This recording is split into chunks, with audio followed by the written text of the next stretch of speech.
자, 오늘 주제가 안식일의 규정인데, 이 안식일에 수종병 든 사람을 이제 고치신 거죠. 자, 안식일에 병 고치는 것이 합당하냐 이렇게 묻고 계시는데, 자, 이 안식일 논쟁은 누가복음에 들어와서만도 지금 네 번째 거론입니다. 6장에 두 번 이미 두 차례나 거론된 바가 있고, 우리 앞선 장 13장에도 등 굽은 여인을 고칠 때 이 안식일에 고치는 일로 인해서 안식일 논쟁이 또 한 차례 거론된 적이 있습니다. 지금까지 벌써 네 번이나 이 안식일 규정에 대해서 거론되고 있습니다. 왜 이렇게 자주 안식일의 규정에 대해서 이야기하는 걸까요? 거기는 뭐 이유가 있는데, 이 안식일 규정에 대한 회복, 안식일에 대한 회복이 사실은 예수님의 사역의 중점 사항이라고 보시면 되는데, 왜냐하면 안식일을 꼭 지키게 하겠다는 게 예수님의 중점 사항이 아니라 안식일을 통해서, 안식일의 회복을 통해서 구원을 이루시고자 하는 예수님의 생각이 있으셨습니다. 당시의 종교 지도자들과 예수님과의 갈등의 핵심이기도 했는데, 안식일에 대한 정의가 달랐던 거예요. 달랐기 때문에 아마도 예수님은 안식일이 회복되는 것으로 하나님의 나라가 회복될 수 있을 것으로 기대하셨던 것 같습니다. 때문에 복음서 기자들은 이 안식일에 대한 논쟁이 있을 때마다 집중적으로 보도를 하고 있습니다. 내용은 이런 것입니다. 당시 많은 유대인들은 안식일에 대한 잘못된 인식을 가지고 있었는데, 다른 율법과 마찬가지로 이 안식일의 기본적인 정신을 망각하고 유대인의 결속을 위한 또는 어떤 다른 목적을 이루기 위한 규제와 통제 수단으로 안식일이 전락되어 있었어요. 그러다 보니까 감시와 정죄와 비판으로 얼룩져 있었습니다. 이 안식일에 대한 기본적인 정신을 회복하기만 하면 주님은 구원이 가능하다고 보신 거예요. 여러분, 안식일은 규제와 통제가 아니라 하나님을 향한 전적인 신뢰가 가장 기본적인 정신이에요. 여러분, 아무 일도 하지 말라고 왜 우리에게 요청하셨냐면, 너희는 그날 아무 일도 하지 말고 쉬어라의 뜻이 아니라, 이 아무 일도 하지 말라는 것은 하나님이 우리를 전적으로 책임져 주신다는 전적인 신뢰와 의지에 대해서 우리의 실천을 드러내 보이는 우리의 삶의 모습이에요. 그러니까 아무 일도 하지 말라고 할 때 하나님을 전적으로 신뢰하는 사람만이 안식할 수 있어요. 걱정되고 또 뭐 나의 욕심이 있고 이런 사람들은 움직이죠. 조금씩 움직인다고요. 처음에는 아무 일도 하지 않았겠죠. 그런데 하나님을 향한 신뢰와 의지가 떨어지면 떨어질수록 그렇게 안 하는 거죠. 저기 가서 일하고 사업도 하고 이렇게 하는 거예요. 그러니까 전적으로 맡길 수 있다면 안식할 수 있는 거예요. 그래서 제가 전에 우리 13장에서 안식, 등 굽은 여인에 대한 안식을 이야기할 때, 안식은 휴식과는 좀 다르다 그렇게 말씀을 했어요. 말은 좀 비슷해 보이잖아요. 안식과 휴식이 좀 비슷해 보이잖아요. 아무것도 하지 않는 날이라고 하니까 많은 사람들이 그날을 휴식하는 날로 이제 안 거죠. 오해하신 겁니다. 제가 지금 말씀드린 것처럼 아무 일도 하지 않는다는 것은 하나님께 맡긴다는 뜻입니다. 하나님께 맡기려고 하는데 안 된단 말이에요. 근데 하나님께 맡기는 것은 어떻게 그러면 할 수가 있느냐 하면, 하나님의 언약의 약속을 믿어야 돼요. 그래야 맡길 수 있잖아요. 하나님이 주신 약속을 믿지 못하는데 어떻게 맡겨요? 그러니까 어떻게 안식을 하냐 그 말이에요. 내가 움직여야지. 내가 대체로 뭔가를 해야 되잖아요. 안식일 같은 게 어디 있어요? 내가 해야지. 지금 당장 돈이 없어서 아이들 등록금이 없는데 안식일이라도 일을 해야죠. 일해서 가게 문도 열고 일도 하고 사업도 하고 그래야지. 어떻게 하는 게 어떻게 맡겨요? 하나님 그렇다고 뭐 떡 주시는 것도 아니고 돈 주시는 것도 아닌데 어떻게 맡기냐, 이제 그렇게 이야기할 수 있겠죠. 여러분, 그러니까 하나님의 약속의 말씀에 전적으로 바라보고 집중하는 날이어야 된다고 성경은 기록하고 있습니다. 그래서 성경에는요, 안식일, 특히 안식일보다도 더 큰 안식일이 뭐냐면 대속죄일이거든요. 이 규정을 보면은 아무것도 하지 않는다 이렇게 돼 있지 않고, 그러니까 말씀에 집중한다 이렇게 되지 않고, 그렇게 표기되어 있지 않고 뭐라고 표기되어 있냐면 나를 괴롭게 하는 날이다 이렇게 표기되어 있습니다. 레위기 13장에 가보시면 거기 기록되어 있어요. 그러니까 안식일, 대속죄일 다 같은 날인데 그 날은 어떤 날이냐? 이상하게도 나를 괴롭게 하는 날이다 이렇게 되어 있어요. 말씀에 집중하는 날이라고 표기되어 있지 않고 나를 괴롭게 하는 날이라고 표기되어 있는 거예요. 왜 나를 괴롭게 하는 것이죠? 이렇게 물어볼 수 있지 않습니까? 왜 그러냐면 제가 목회해보고 신앙해보니까 말씀에 집중하고 하나님의 말씀에, 약속의 말씀을 실천하려고 하면 분명히 갈등이 일어납니다. 아멘 이렇게 대본에 되지 않아요. 우리 지금 성경 공부반에서 같이 공부하는 교재가 하나님을 경험하는 삶이라는 이제 교재인데, 거기 하나님을 경험하기 위해서 7단계가 있어요. 근데 그 중에 갈등이 있단 말이에요. 갈등이 있어요. 갈등 없이 하나님의 말씀을 받아들이기는 어려워요. 부딪힌단 말이에요. 내 욕심과 내 계획과 부딪혀요. 내 원함이 계속 부딪히고 있는 거예요. 세상의 가치관과 부딪혀요. 그래서 속죄일, 욤키푸르라고 하는데, 어쨌든 이 속죄일과 샤바트, 이 안식일은요 자신을 괴롭게 하는 것이라고 하는데, 이건 단순히 내가 하고 싶은 것을 할 수 없어서 괴롭다, 고통을 주는 것이 아니라 하나님의 말씀 앞에 나를 낮추고 나를 내려놓고 하나님께 더 가까이 가는 과정을 그렇게 표현하는 것 같아요.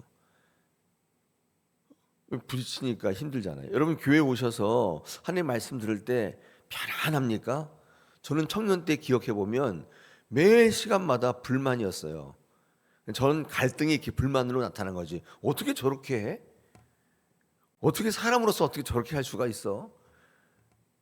이런 막 부딪히는 거죠. 목사는 우리를 너무 몰라.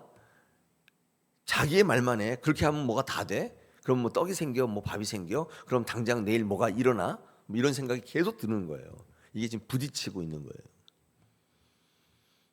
근데 아무 생각이 없어 그냥 가만히 있다 가시는 분은 부딪히는 것보다 더 이상한 거예요. 그게. 네. 그러니까 신앙생활 잘 못하시는 거죠. 그러니까. 이런 분들이 하나님 말씀으로 성화되어져 가서 하나님께 가까이 가는데 그 단계를 거치지 못하고 항의하고 튕겨져 나간단 말이에요. 그래서 주의를 제대로 지키는 분도 많이 없지만 그 당시 유대인들도 안식을 하시는 분이 많지 않았단 말이에요. 그러므로 안식은 하나님께 맡기는 훈련하는 날이에요. 안식일은 그렇단 말이에요. 그러므로 안식은 단순히 괴로움이라는 고통을 주는 게 아니라 성화의 과정, 하나님으로부터 연합, 이런 것들을 경험하는 날일 수밖에 없습니다. 하지만 하나님께서 안식일을 통해서 우리에게 억압하고 부담을 주고 힘들어하는 것을 원치 않으시고, 이 안식을 통해서 절대적으로 맡기는 것을 통해서 참 자유와 평안을 누리시기를 지금도 원하고 계세요. 그러므로 안식일은 휴식하는 날, 아무것도 안 하고 그냥 휴식한 날이라기보다는 말씀을 듣고 말씀에 집중하는 날이기 때문에 저는 오히려 충전하는 날이다 이렇게 제가 말씀을 드렸어요. 그러니까 안식일은 충전하는 날이다. 주일은 그래서 말씀으로 충전이 되는 날이다. 다른 세상의 것들 다 그만두고, 걱정되고 불안하고 초조한 것들이 있지만 다 내려놓고 주님께 전적으로 맡기고 하나님의 말씀에 집중해서 하나님의 말씀으로 다시 충전을 받는 날이다. 그런 거죠. 여러분, 따라서 주일도 휴일이 아니에요. 주일을 휴일로 착각하시는 분이 있어요. 안식일이 휴식이 아니듯이 주일도 휴일이 아니에요. 그래서 세상 사람들은 주일을요 일요일이라고 불러요. 쉬는 날이거든요, 그날. 근데 우리 믿는 사람들은 일요일이라고 안 하고 주일이래. 하나님이 주인인 날, 주님이 주인인 날이에요, 주일. 그렇게 부른다고요. 간혹 가다 보면 중직들도 일요일이라고 부르는 분이 있는데 주일이라고 불러주세요. 주님이 주인인 날, 말씀이 주인인 날. 교회에서 말씀으로 나를 돌아보고 새롭게 변화를 받는 날이죠. 여러분 신앙생활할 때 그러므로 교회 오셔서 오로지 편안함, 오로지 내 뜻대로 함, 오로지 전쟁 없는 평안함, 만을 원하는 것은 주일 정신에 배치돼요. 안식일과 마찬가지로 주일도 부활을 기점으로 예수께 집중하는 날이기 때문에 예수님의 말씀을 듣고 예수님의 삶과 그의 행적을 묵상할 때 부딪히게 돼 있어요. 그리고 그것을 실천하려다 보면 그렇지 않은 사람과의 관계 속에 어긋나게 돼 있단 말이에요.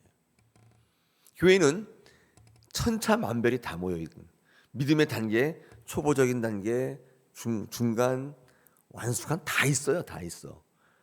믿음이 완숙한 사람들이 얘기하면 믿음이 초보인 사람들은 그 사람 이해를 못해요. 어떻게 저런 사람이 다 있지? 왜 저렇게 비현실적이지?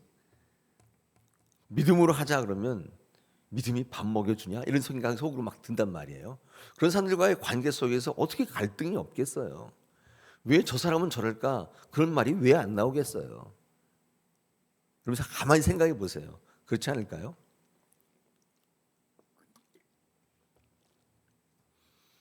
간단히 선포되는 말씀이 전적으로 동의가 될까요?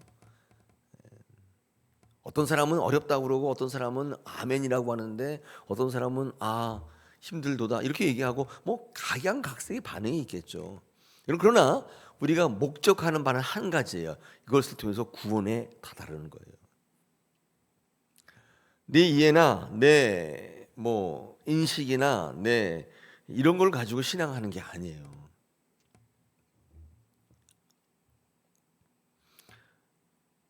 여러분 그렇다고 주일에 일부러 괴롭거나 힘들게 할 필요는 없겠죠. 그러나 하나님의 말씀으로부터 성도의 교제로부터 사역으로부터 오는 훈련과 연단을 외면하셔는 안 된단 말이에요. 훈련과 연단이라는 개념을 꼭 기억하셔야 돼요. 교회는 오셔서 훈련 받는 거예요. 누리는 게 아니에요. 생각해 보세요. 제가 얘기했잖아요. 이게 누리려면 다 똑같아야 된단 말이에요. 그게 누리는 거지. 그래서 그 어떤 거에서 기쁨과 쾌락을 느끼려면요. 동호회 가시면 돼. 동호회는 같은 목적과 같은 수준이 다 모여 있단 말이에요. 거기서는 이런 일들이 좀 덜해요. 자전거 동호회 가보세요. 거기는 갈등이 없어요. 다 자전거 타는데 그냥 대동단결해 있단 말이에요. 거기서 뭐 일한다, 뭐 어떻게 이런 게 별로 없어요. 그냥 다 똑같이 자전거 타는 거예요. 그리고 그 자전거 타는 목적에 다 위로하고 격려하고 도와줘요. 근데 여러분 이 교회 안에는요 구원받자는 목적이 다 똑같지 않아요. 어떤 분은 이런 이유로 교회 다니고 어떤 분은 저런 이유로 교회 다니고 어떤 분은 예수님 대신에 뭘 믿고 다 다르기 때문에 여기는 갈등이 있어요. 훈련과 연단을 과정을 거치지 않으면 동일한 목적으로 대동단결하기가 어렵습니다. 다 동상이몽을 꾼단 말이에요. 예수 믿고 이룰 목적이 다 다른 거예요. 여러분 하나님은 안식일을 통해 창조를 완성코자 하셨어요. 6일 동안 계속 다 천지를 만드신 다음에 7일째 안식하셨다. 여러분 그 안식은 휴식이 아니라 안식을 창조하신 거예요. 왜 창조하셨냐면 그래야 완성되기 때문이에요. 창조의 완성은 안식이란 말이에요. 하나님의 완벽한 창조는 하나님께 맡기는 것, 하나님께 전적으로 신뢰하는 것입니다. 하나님께 전적으로 신뢰하는 것은 하나님의 말씀에 대한 신뢰이며 동의해요. 우리 이것을 순종이라고 불러요. 구원은 하나님이 하시는 일에 대한 순종에서부터 일어나는 거예요. 하나님 뭘 하신다는데 순종을 안 해요. 근데 그분에게 어떻게 회복이 있을 수가 있겠어요? 여러분 범죄가 그거 아니에요? 죄가 아담이 하나님께서 하지 말라 그랬더니 순종하지 않은 거 아니에요? 난 그렇게 할 수 없다는 거 아니에요? 그래서 타락이 일어났고 구원과 멀어진 거잖아요. 그러면 구원은 뭐예요? 순종하는 거예요. 하나님이 이런 일을 하시겠다 그러면 아멘 하셔야 돼요. 그래야 똑같이 아담의 전철을 밟지 않을 수가 있어요. 이 세상부터 인간은 만들어질 때 하나님께서 의지를 주셨기 때문에 순종할 수도 있고 안 할 수도 있는 자유가 있어요. 하나님의 말씀에 전적으로 신뢰하지 않으면 다른 방향으로 간다 그랬잖아요 제가. 한번 가만히 생각해 보세요. 구원이 뭐냐? 구원은 하나님이 하시는 일에 대한 순종일 수밖에 없어요. 특히 범죄하여 타락한 우리들에게 있어서 구원이라는 것은 하나님과의 좋은 관계로 회복되는 거예요. 그게 바로 구원입니다. 사랑하는 여러분, 오늘 안식일의 논쟁이 또 나왔어요. 조금 사실 약간 좀 지겨워요. 읽을 때마다 뭐 누굴 고쳤는데 이게 맞냐? 뭐 밀밭에 뭘 먹었는데 이게 맞냐? 뭐 안식일에 누굴 고치는 게 뭐 맞냐? 이런 얘기를 계속 하시는 이유는 여기에 대해서 갈등이 많았다는 뜻입니다. 예수님과 부딪혔다는 뜻이에요. 여러분, 이게 예수님 당시의 일인가요? 지금도 마찬가지잖아요. 강단에서 믿음으로 합시다 그러면 다 부딪히잖아요. 목사님, 믿음이면 됩니까? 예배한다고 됩니까? 이제 갈등이 폭발하고 있잖아요. 다 그 문제 아닐까요? 내가 하는 방식대로 하면 된다, 그 얘기잖아요. 지금 나는 이렇게 하겠다는 뜻 아닙니까? 우리들끼리 얘기지만 새벽에 예배하고 기도하면 하루를 시작하면 다 다른 생각 갖고 있잖아요. 나는 새벽에 절대 못 일어납니다. 하루를 망칩니다. 뭐 이렇게 얘기하잖아요. 그러니까 선포되는 말씀에 동의하거나 아멘이 일어나지 않기 때문에 회복이 어렵단 말이에요. 다 각자의 각자 도생의 신앙을 하기 때문에 말씀은 사라지고 구원도 묘연해지는 거죠. 교회 안에서 자기의 신앙을 이루는. 아마 예수님 당시와 지금 똑같을 겁니다. 그때는 예수님이 계셨지만 지금은 교회가 있단 말이에요. 교회를 통해서 훈련하고 예수님이 다 훈련시키셨잖아요. 이 교회를 통해서 훈련하는 것이죠. 오늘 이 말씀이 뭐 안식일에 대한 논쟁을 또 한 번 반복했는데 여러분의 논쟁이 되기보다는 순종이 되셔서 구원을 이루시고 삶의 진정한 자유를 누리시는 여러분 되시기를 축복합니다. 우리 이 시간에 같이 한번 또 기도하겠습니다. 오늘